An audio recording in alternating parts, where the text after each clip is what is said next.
The head of the National Security Agency is headed back to Capitol Hill today to face some tough questions. Congressmen want to know more about the previously secret surveillance programs used to monitor Americans' phone records and internet use overseas. Army General Keith Alexander made his first public appearance since the details of the NSA spying programs were revealed last week. He was here to discuss cybersecurity, but ended up answering questions about his agency's phone and internet surveillance practices. If you want to get the content, you'd have to get a court order. Alexander said the NSA's practice of collecting U.S. phone records and monitoring internet usage outside the U.S. has helped foil dozens of terror plots. But he said worried Americans need to know more about how the programs operate. I want the American people to know that we're trying to be transparent here, protect civil liberties and privacy, but also the security of this country. Some lawmakers say they want parts of the program declassified in order to help them explain to their constituents what information is being collected and how it is used. I just think we've got to get some information out to the public because right now we're all getting bombarded with questions. Meanwhile, Edward Snowden, the former NSA contractor who leaked details of the programs to the press, revealed another secret.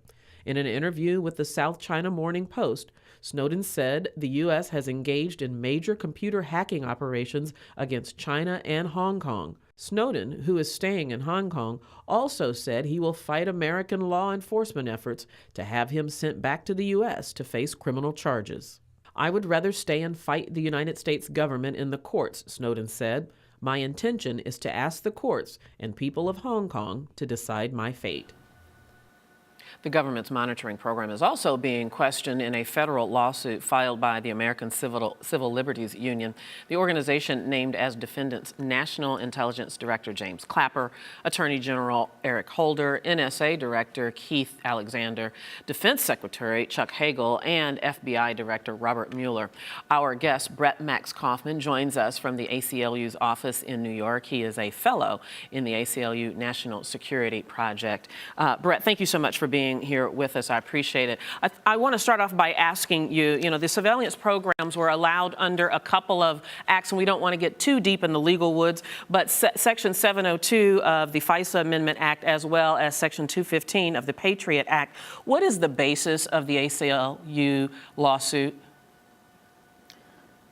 The ACLU's lawsuit is based on Section 215, and that's because last week The Guardian revealed an order from the Secret Foreign Intelligence Surveillance Court issued under that provision of law that was directed at all Verizon Business customers, ordering Verizon Business to turn over all call records for all of those customers over a 3-month period. And we learned from government officials that this is a kind of order that's renewed every 90 days and has been going on for about the last 7 years. The ACLU, being a Verizon Business customer, immediately was confronted with the challenges that, or the harm that that kind of order would cause on an organization like ourselves. We do advocacy on behalf of society's most vulnerable people. We do litigation as well. And we speak to whistleblowers, reporters, donors, members of our organization. And to have an ongoing surveillance program that is monitoring every single call coming in and out of our organization has a very detrimental effect on the work we do here. So is it really about the interests of the ACLU, or are you worried about the public interest here? Well, this is about all Americans. I mean, this is an order that has been issued, according to reports, to all the major telecommunications companies. So it affects everybody in America, and it amounts to the government taking a note every time that you make a phone call, and it's been going on for a very long time. Some of the defenses from the government have been that they're not listening to the calls, they're only taking down this metadata, which tells you a lot more than the government is representing to the public. I mean, this tells you how many times you call, who you call, for how long, and when you amass a great amount of that kind of information over a period, even of 90 days, but absolutely of 7 years, that paints a very intimate picture of people's private lives. General Keith Alexander, the director of the NSA, testified before the Senate Appropriations Committee yesterday and said that dozens of terrorist attacks were thwarted because of this surveillance. Is the ACLU really willing to risk the nation's security to make a legal point here? Well, it's not about making a legal point. It's about protecting civil liberties. And you know, we welcome Lieutenant General Alexander's declassification of some more information, but that really underscores what has been going on here.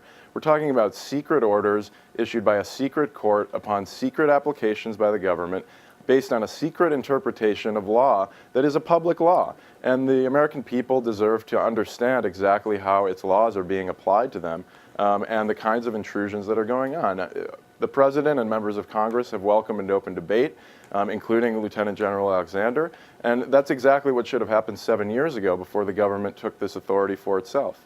Brett, you know, some feel like this suit is impractical, if for no other reason than the defendants that have been named, and that perhaps the suit is a bit of a fishing expedition. How do you respond to that? Well, these are the government officials that are responsible for overseeing the Section 215 surveillance program, and they're absolutely the right people to answer for what the government is doing here. It seems impractical, however, that because none of them can individually defend the activities of what they have been commissioned to do in their respective roles. And let me just add to that, why have you chosen them and, for instance, not the service providers that participated in the surveillance?